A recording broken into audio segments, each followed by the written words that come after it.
This can't happen. This future is impossible. There's no way we could get away with this. So something has to happen between now and then to prevent this from happening.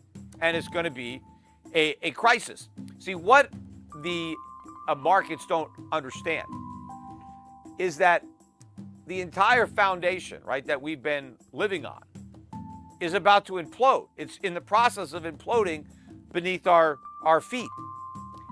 Nothing works with normal interest rates, let alone high interest rates. You can't run these massive deficits with normal interest rates. In fact, even Janet Yellen, remember when she was asked if she's worried about the debt, she said, no, I'm not, because the interest rates are low. So who cares about the debt? All I care about is the interest payments. Well, look at the interest payments. Look what's happening. Why does she still not care about it? When she said that, I pointed out, well, interest rates are going to go up. It's inevitable. And so the problem is inevitable. But the government doesn't work with normal interest rates. The stock market doesn't work. All the companies are levered up too much. The real estate market doesn't work with normal interest rates. I said that the home mortgages are at 7.9. We could be at 9%. In fact, I think it's likely we can hit 9%. If the Fed doesn't come in and say uncle on the inflation war, if Powell continues to act as if he's going to keep fighting inflation, we're going to have 9% mortgage rates by the end of this year. Now, that's like a tripling from where they were. How can the banks survive? The mortgage-backed securities are imploding.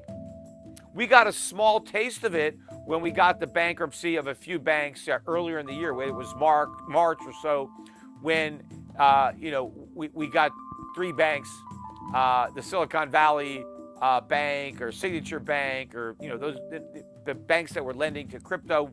They went down. But I said at the time that what happened with these banks is a problem for all banks, because they all loaded up on mortgage-backed securities and treasuries. Again, I don't think anybody other than me, because I never heard anybody saying that stuff.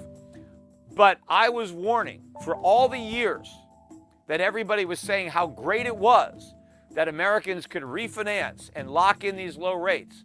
I was the only one saying, yeah, but what about the banks? What about the lenders who are stuck with this paper? It's a negative sum game. The borrower's gain is the lender's loss. I was saying, what happens when interest rates eventually go up? The borrowers are sitting pretty because they've got these cheap loans. The lenders are broke because they've got all these underwater assets.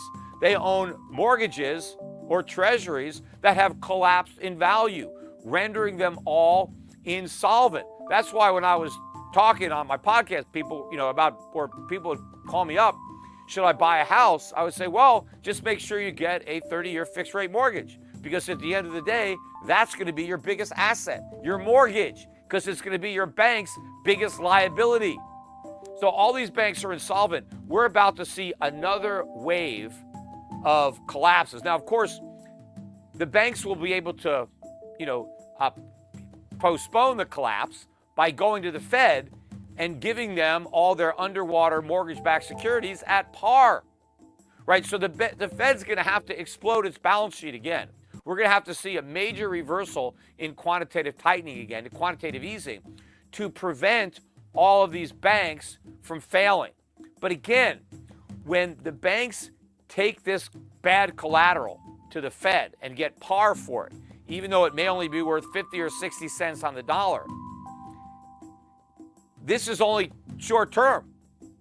The Fed is supposed to give all these securities back to the banks and ask for their money back, right? This is like a short-term thing. I forget the date that these loans are due, but these are loans, right? The new window that they opened up to stave off that financial crisis earlier in the year, they put a Band-Aid, on a cancer. They said, look, we'll loan you par, even though your securities are worth a fraction of par, but we'll loan you the money for a year. Well, are the banks going to be able to repay these loans? Of course not. They don't want that collateral back. They'd immediately be insolvent. The reason they're not insolvent is because they dumped all that bad debt on the Fed. But the Fed is pretending it's going to give it back to these insolvent banks. But if it gives it back to the banks, they'll be insolvent. And so it can't. But when the Fed has to admit this, again, that's letting the cat out of the bag. But if it continues this, then the balance sheet is going to have to explode. But then in order to prevent all the banks that took advantage of this from failing, Powell is going to have to extend the maturity of these loans. Again, he's going to be extending them indefinitely because the banks cannot repay the loans without failing.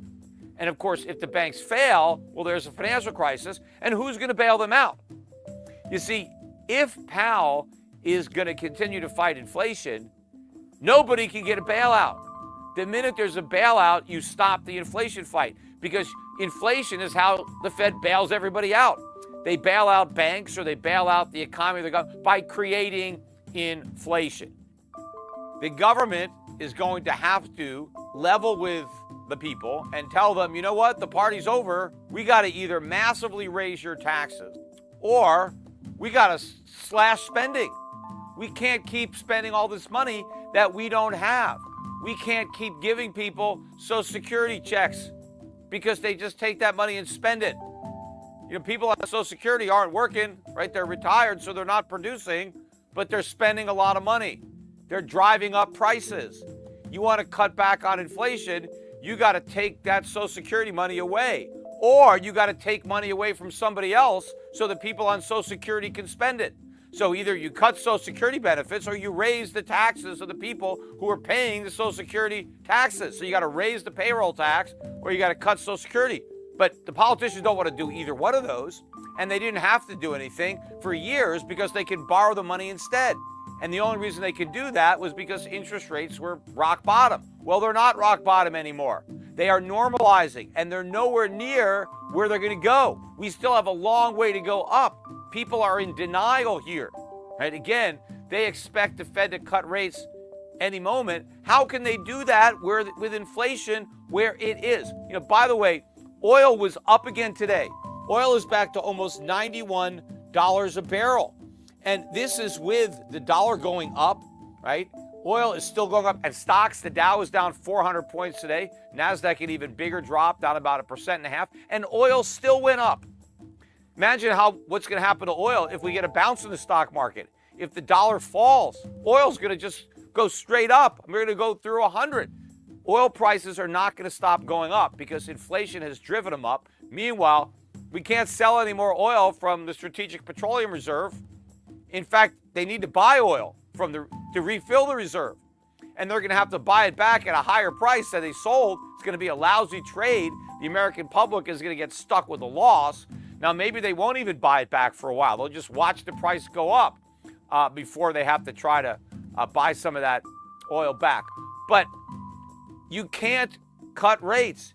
The markets don't get this. Yes, the Fed slashed rates to zero in 2009. In fact, it slashed them to 1% in 2001 after the financial crisis. It slashed them to zero in 2008, and then again in 2020 with COVID. Everybody expects, okay, the Fed's going to slash rates to zero again. They can't do that this time. The only reason they got away with it is because inflation, the way it's measured, was under 2%. And Powell could say, well, we can print more money, we can do QE to stimulate the economy because we're underneath our inflation target. And since we need to get the inflation rate up to 2%, we can do this because now we kill two birds with one stone. We stimulate the economy, plus we push up the inflation rate so that we can get to our target. So quantitative easing, stimulus, the Fed conceded that those policies would push the inflation rate up because that's what they claimed they wanted. They wanted higher inflation. So that was the justification. But if we have a crisis now, if the markets crash and if banks start failing, but the inflation doesn't come down, how do you justify cutting rates? You can't, because inflation is too high. You can't say, well, inflation is 4 or 5%, but we're going to create even more of it to try to prop things up. That will just crash the dollar, send prices ballistic. In fact, I think that at some point soon, that's going to happen anyway.